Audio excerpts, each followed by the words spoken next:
Welcome to Chess Dog. I'm John Montgomery, and today we have a game by the youngest grandmaster in history, Abhimanyu Mishra. And this game was played, he had been a master for a little while and was working on his international master norm. This was played in 2019.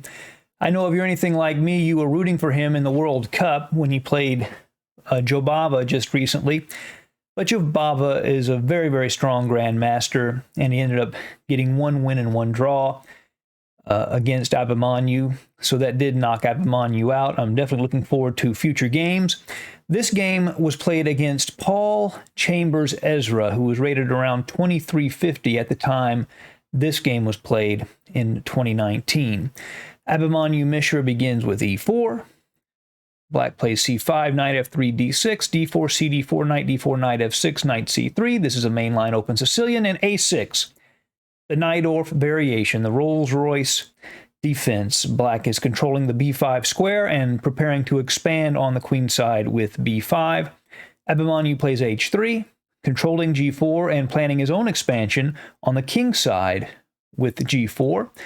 Black plays e6. There are a couple of options here. You can play e5. The e6 move, creating the Shevenigan structure, is a little more flexible. Black can later advance to d5 or to e5, depending on the situation. Abhimanyu continues with his plan, g4, threatening g5, kicking that knight away. Black plays h6 to prevent that from happening. Bishop g2, putting pressure on that long diagonal and making it quite a bit harder for white to play d5, because he's really clamping down on that d5 square. Black plays queen to c7, a very flexible move. If he had played the move he might want to play strategically, b5, then white could just play e5, attacks the knight on f6, and unveils the attack of the bishop on the rook at a8. So queen to c7 helps control e5, puts some pressure down the half-open c-file. Abhimanyu plays queen to e2, and this creates pressure, places the queen opposite the king, makes d5 that much harder to play because of the pin would prevent d5 completely. Black plays knight to c6. White plays bishop to e3, completing his development. That's really the only square the bishop can go to without losing material. It's already a natural square, and white has a nice score from this position. Black plays knight to d4. It's actually the fourth most common move in this position. Bishop to d7 is actually the most common move here, but it's no worse than any of the alternatives for black. Abhimanyu recaptures. e5. Okay, big decision. Black has decided to advance with the e-pawn, and he fixes the center structure, and now it is defined. He's got the backward pawn on d6 and the weak square at d5, but he has an equal share of the center. This central structure with the pawn at e4 and pawns at d6 and e5 is known as the Boleslavsky structure. It's seen in a lot of different Sicilian variations. So now a battle is going to take place over that d5 square. Both sides want to control it. White plays the bishop back so it doesn't get taken. Black plays bishop to e6, beginning that process of trying to control d5. White castles long, and the rook itself also lends some control over d5, and he gets the king away from the king side in the center. He wants to attack himself on the king side and move those pawns. Rook to c8, piling up on the half-open file with some pressure against the king. The king moves out of the way, a very common move.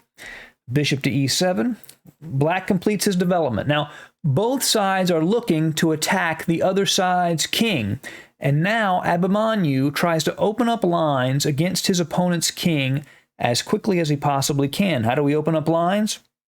We exchange pawns. He begins by playing f4 with the threat of going to f5, which would be a terrible situation for black. So black takes on on f4, excuse me. White plays bishop f4. Now white's targeting that d6 pawn, you see.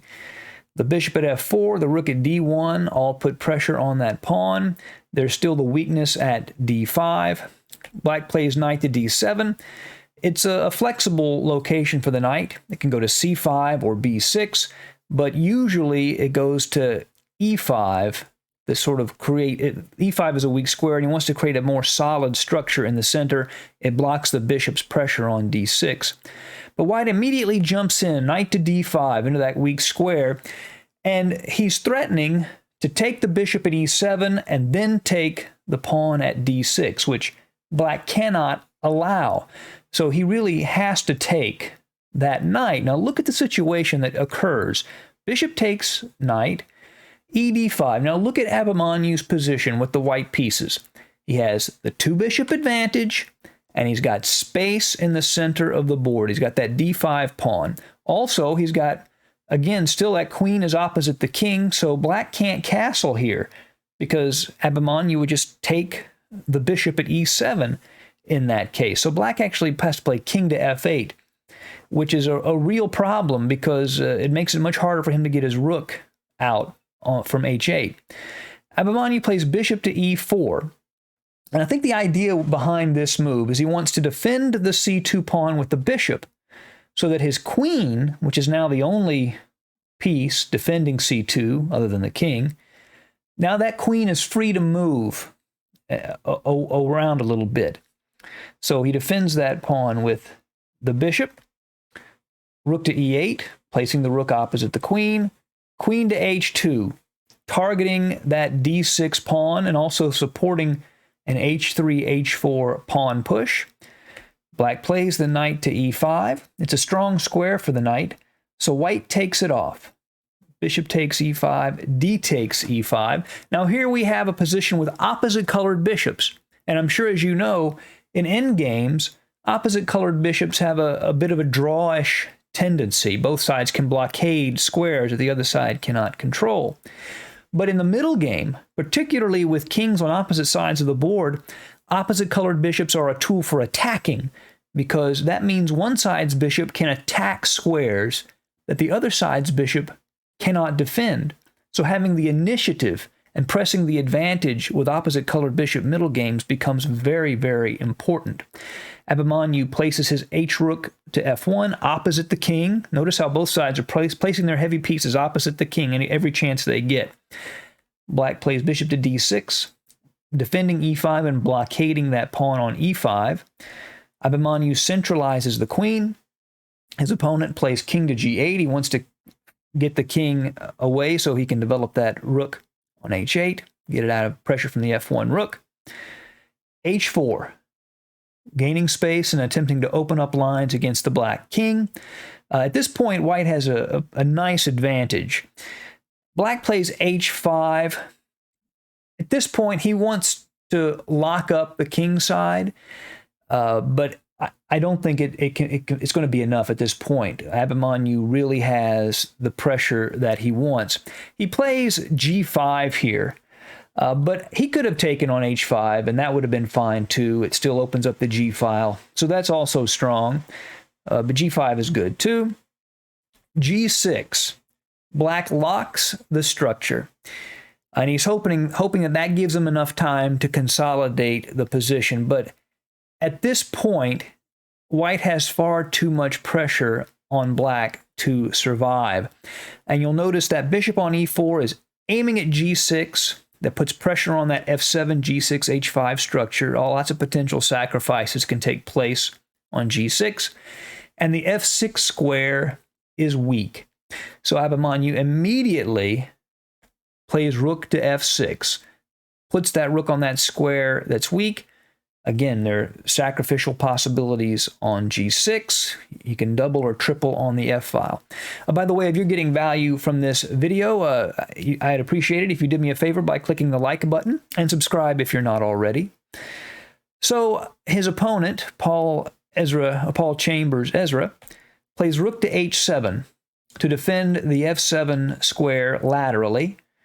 Abhimanyu plays queen to d3, piling on more pressure to that g6 point.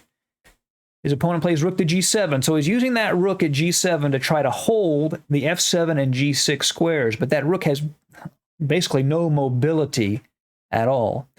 Rook d to f1, doubles on the file. Rook to e7, again trying to defend f7 laterally. Now, it is very hard for black to make a move here. I don't know if you could call this complete zugzwang, the situation where black would rather not make a move at all, but he's very close. Abhimanyu plays a3, gives himself some space, and black plays rook to d7. He really has no choice but to just move his pieces back and forth and hope that Abhimanyu cannot find a breakthrough on the king side. But he plays bishop to g2. The computers show us that bishop g6 actually works here, fg6, rook to g6, and if black were to play rook g6, queen g6, rook g7, queen e8 check, rook king to h7, and then rook to f6, with the threat of rook to h6 would be decisive in that instance. There are a lot of variations, but that was a nice one for white. But instead he plays bishop to g2, aiming for that h3 square to control that key h3, c8 diagonal, which makes it much harder for black to just maneuver the pieces back and forth. Bishop to e7. Under unbearable pressure, black makes the final error. He threatens the rook at f6, but he interferes with the defense of the f7 square. The queen and rook no longer defended. So Abhimanyu plays rook to f7. His opponent plays bishop to d8 to try to unveil the defense of the queen and rook if black were to just take the rook. Then queen to g6 check. And after rook g6, queen to e8 check, king h7, bishop to e4 check, rook g6, rook to f7, checkmate would be the result. So his opponent, knowing this, plays bishop to d8. Then after rook f8 check, king h7, bishop to h3, rook to d6, and bishop to e6. And black is in a total bind. There is nothing he can do. The threat of a rook going into f7, which of course attacks the g7 rook and the queen on c7 and the king, prompt black's resignation in this position. Black resigned. If he had played a move, let's say like queen to e7, which is the computer's best line of defense, not nearly sufficient, then white can simply play queen to e4, and he's threatening to take the pawn on e5 and still has a threat of rook 1 to f7, and the game is over. So this is an example of where Abhimanyu was really just a couple of years ago. He is a very strong attacking player as well as a positional player, and I can't wait to see how he does in future tournaments. I really believe in him, and I think he's going to continue to be a very, very impressive player and is going to rise up the ranks very quickly, and I look forward to his future games. Thank you for joining us at Chess Dog. Talk to you again. Bye.